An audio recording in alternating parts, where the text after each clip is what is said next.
सुप्रभात दोस्तों। कैसे हैं आप लोग? आशा करता हूँ आप लोग स्वस्थ होंगे, मस्त होंगे फ्रेंड्स, और अपनी हिंदी की प्रैक्टिस को मन लगा के कर रहे होंगे फ्रेंड्स। आज हम जो हैं एक नई कहानी देखने वाले हैं, मतलब रीडिंग करने वाले हैं, पौधों की जड़ें।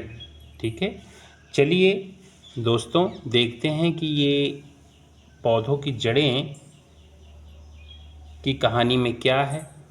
चलिए शुरुआत करते हैं। जो शीर्षक है कहानी का, पौधों की जड़ें। ठीक।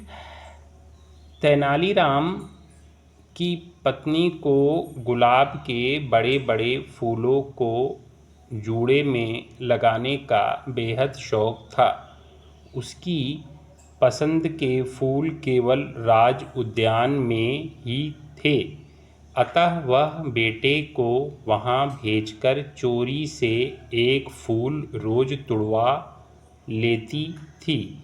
तेनालीराम से जलने वालों को जब यह पता चला तो उन्होंने तेनालीराम को महाराज की नज़रों में गिराने का निर्णय लिया।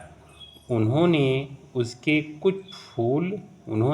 फूल चोरी करने का समय जांच लिया, और जब एक दिन सभा चल रही थी तब तेनालीराम की मौजूदगी में महाराज से शिकायत कर दी और कहा कि महाराज, चोर इस समय आपके बागीचे में है। यदि इजाज़त हो तो पकड़वा कर हाजिर करें। ठीक है, वह चोर जो कोई भी है उसे हमारे सामने हाजिर करो। चलिए देखते हैं दोस्तों कि महाराज ने कैसे, देखिए कितना सुंदर चित्र है फ्रेंड्स। चलिए आगे देखते हैं। महाराज ने हाजिर होने का आदेश दिया। सभी दरबारी कुछ सैनिकों के साथ बगीचे के द्वार पर आ गए और सिपाहियों को बगीचा घेर लेने का आदेश दिया।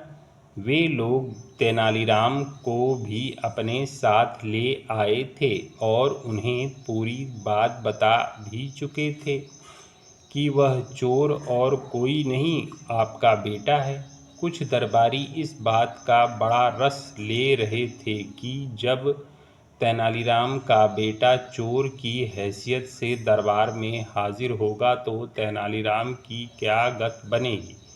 एक दरबारी ने चुटकी ली, क्यों तेनालीराम, अब क्या कहते हो? देखिए फ्रेंड्स, तेनालीराम की चुटकी ली जा रही है कि तेनालीराम अब क्या कहते हो। लेकिन देखिए अब कहानी में इंटरेस्ट आने वाला है दोस्तों। क्या होता है इसके बारे में देखते हैं। अरे भाई, कहना क्या है? एकाएक ही तेनालीराम जोर से चिल्लाए। मेरे बेटे के पास अपनी बात कहने के लिए ज़ुबान है। वह स्वयं ही महाराज को बता देगा कि वह बगीचे में क्या करने आया है। वैसे मेरा ख्याल तो यह है कि वह अपनी माँ की दवा के लिए पौधों की जड़ें लेने आया होगा, ना कि गुलाब के फूल चोरी करने आया है। तेनालीराम के बेटे ने बगीचे के अंदर ये शब्द सुन लिए। दरअसल उसे सुनाने के लिए ही तेनालीराम इतने ज़ोर से बोला था। वह फौरन समझ गया कि उसका पिता क्या कहना चाहता है, अतः उसने झोली में एकत्रित किए फूल फेंक दिए और कुछ पौधों की जड़ें उखाड़ अपनी झोली में रख ली और बाहर आ गया। जैसे ही वह बाहर आया वैसे ही दरबारियों के इशारे पर सिपाहियों ने उसे पकड़ लिया और ले जाकर दरबार में पेश किया। देखिए फ्रेंड्स, सिपाहियों ने उसे पकड़ लिया और दरबार में ले जाके पेश किया। अब देखते हैं आगे कि कहानी में क्या होता है। महाराज ये है आपके बगीचे का चोर, तेनालीराम का पुत्र। यह देखिए अभी भी इसकी झोली में गुलाब के फूल हैं। गुलाब के फूल? कैसे गुलाब के फूल? तेनालीराम के बेटे ने अपनी झोली में से सारी जड़ें महाराज के सामने फर्श पर डाल दीं और बोला, मैं तो अपनी माँ की दवा के लिए पौधों की कुछ जड़ें लेने आया था। यह देखकर महाराज ने दरबारियों को खूब फटकार लगाई। सभी दरबारी शर्म से सिर झुकाए खड़े सोचते रहे कि गुलाब के फूलों की जड़ें कैसे बन गईं।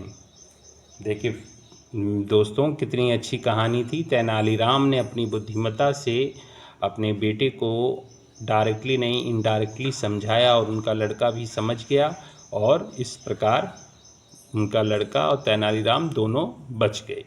ठीक है, तो दोस्तों आज की कहानी आपको कैसी लगी ये कमेंट बॉक्स में कमेंट करके बताइएगा। अगर आपको कोई चीज़ कोई शब्द या कोई ऐसी चीज़ ना समझ में आई हो तो उसे कमेंट बॉक्स में कमेंट करिएगा, उसका मैं पूरी तरह से समाधान करने का प्रयास करूँगा। तो आज के लिए इतना ही दोस्तों, आपका दिन शुभ हो। धन्यवाद।